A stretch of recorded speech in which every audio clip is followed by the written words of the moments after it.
taking a quick look at this Bluetti AC60. So, obviously the big news with this thing is, for it's a very small portable unit. Each of these units here that you see here are, somewhere around 20 pounds. So obviously this is very appealing just for portability. And then, the kind of there's two unique features really, the expandable batteries in this kind of size class is pretty unusual to see. And as you can see, if you actually get two of the extra batteries, you can get some pretty good capacity with this thing. And then of course you can do the one battery as well. And there's another feature here. Well, let's just get to that in a second. But the main unit by itself is, the specs on it are, for the price, not that great, really. I mean, you're paying for all the ability to do the other things. So 400 watt hours, 600 watt inverter. There are better options basically for this price as a standalone unit, but the other features really make this thing stand out, right? And besides being able to expand the capacity by by a large margin, it's really this feature here, the IP65, excuse me, water resistance and dustproof rating, and wildness. I think that's supposed to be wilderness survival. But yeah. So, anyways, kind of interesting that they've tried to do something like this. This is kind of a bold move here. Now, this thing, it does have, as you see, we'll talk about the design here kind of a little bit more in depth in a little bit. But obviously, it's got to have covers for all the ports. But it does still have. Let's see. It does still have the exposed, cooling vents. This thing's still an air-cooled unit, and so it's kind of interesting. There's supposedly there's some like baffles and stuff in here, so that if water does try to kind of enter these vents, they're kind of like directed down, and supposedly there's like a drain channel and stuff in there as well. So yeah, kind of interesting. The main unit isn't completely sealed off. Now the actually the batteries do appear to be completely sealed off.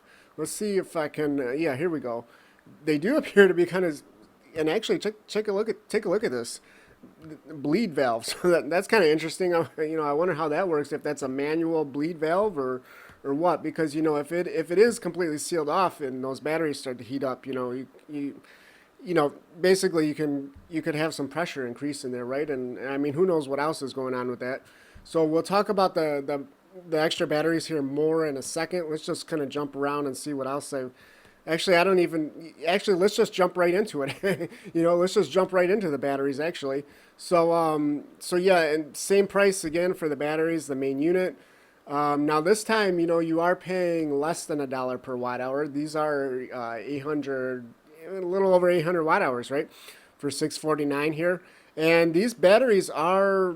It's not just the fact that you can expand this unit, right? It's not just the fact that there's these expandable batteries. These batteries are actually quite useful. So actually, let's just kind of jump into talking about this a little bit more. Basically, we do get USB-C, even 100 watt on there, outputs on them. We do get the 12 volt. And the big news is we do get a charge controller on there. So the same MPPT.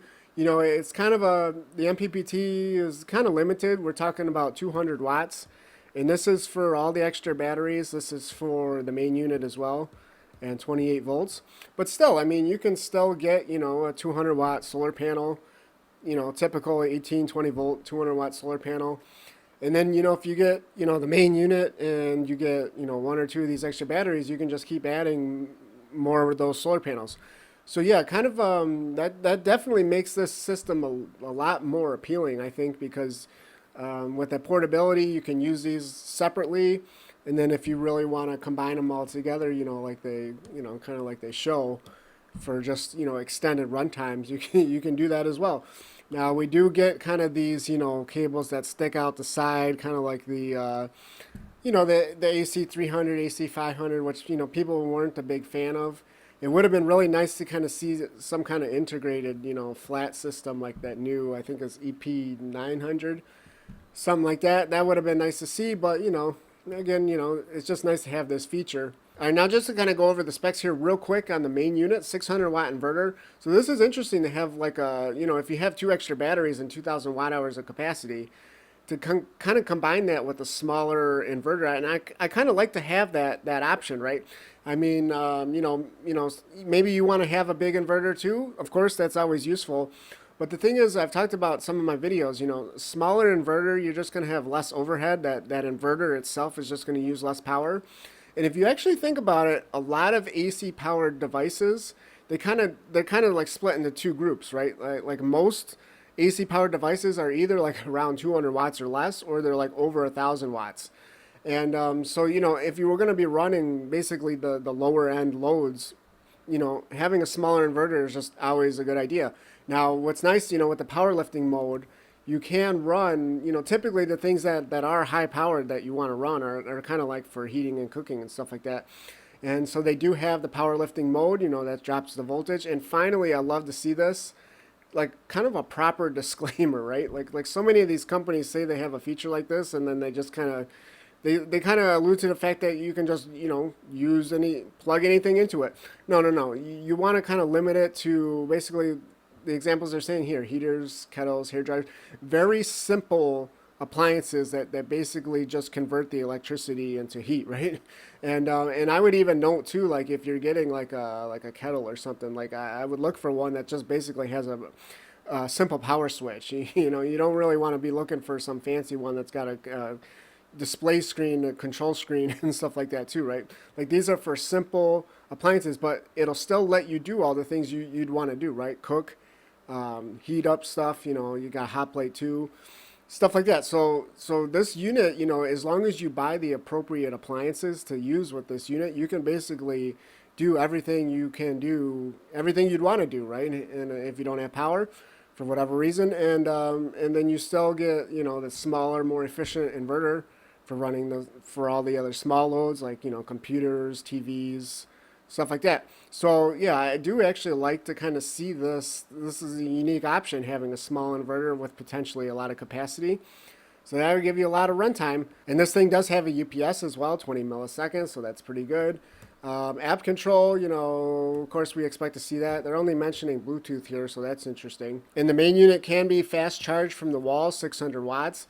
And of course you can slow that down if you want to you don't want to have the fans kind of, making a bunch of noise. And then for the solar, the solar, we already talked about that, right? 200 watts up to 28 volts. Now, just some interesting notes I kind of found here. I really like this under storage tips here.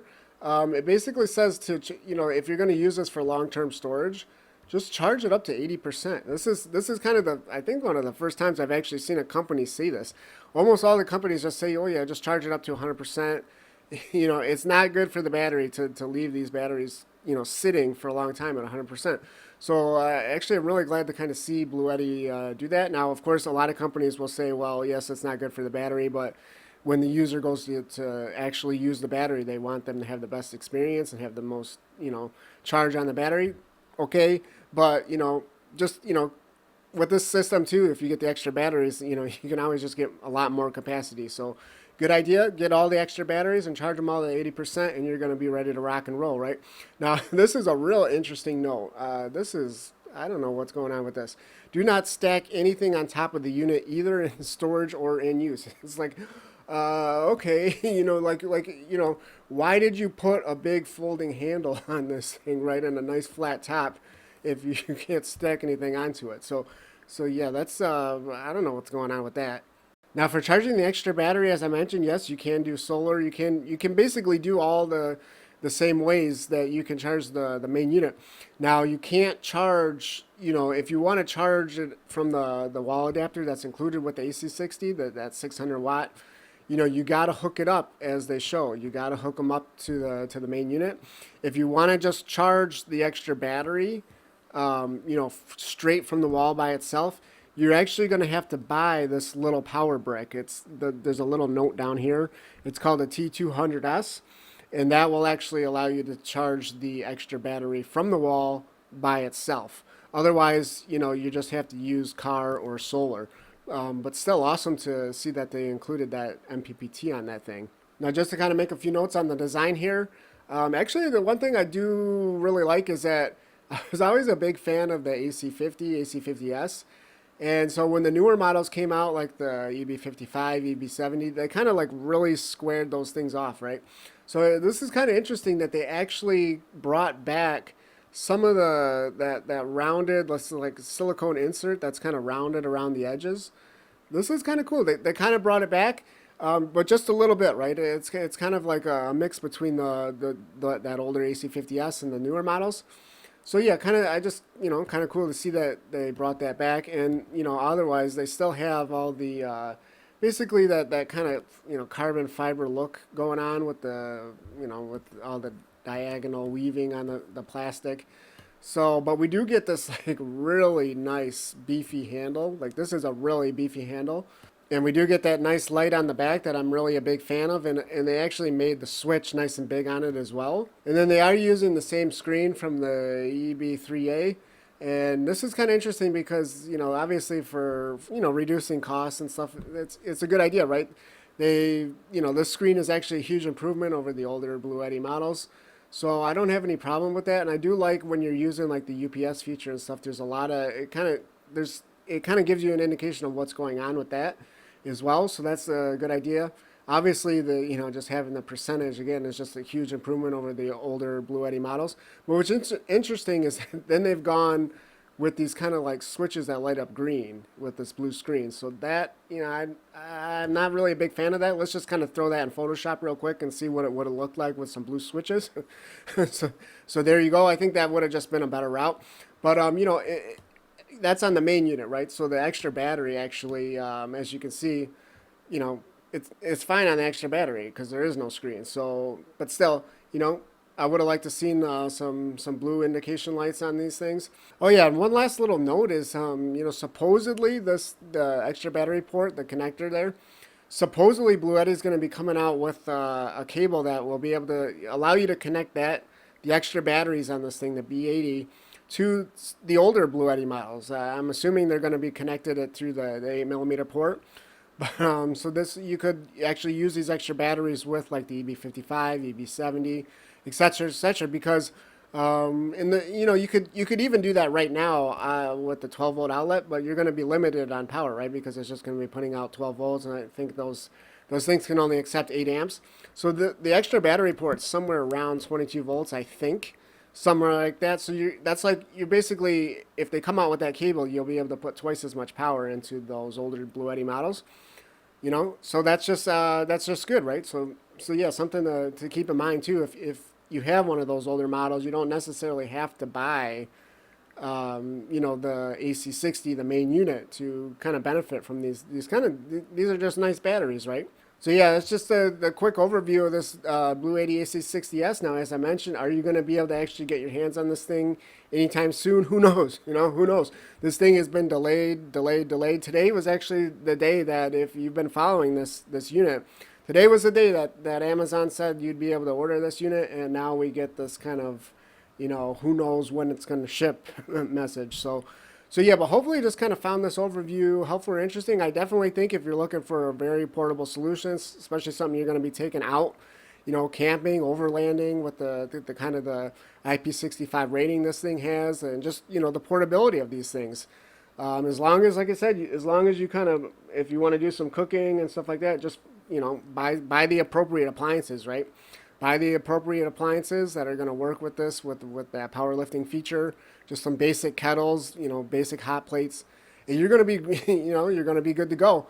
And get some solar panels too, right? If you get the extra batteries, you can get several solar panels, and have one hooked up to each thing. So up to 600 watts. So all good specs, all good features, very unique setup.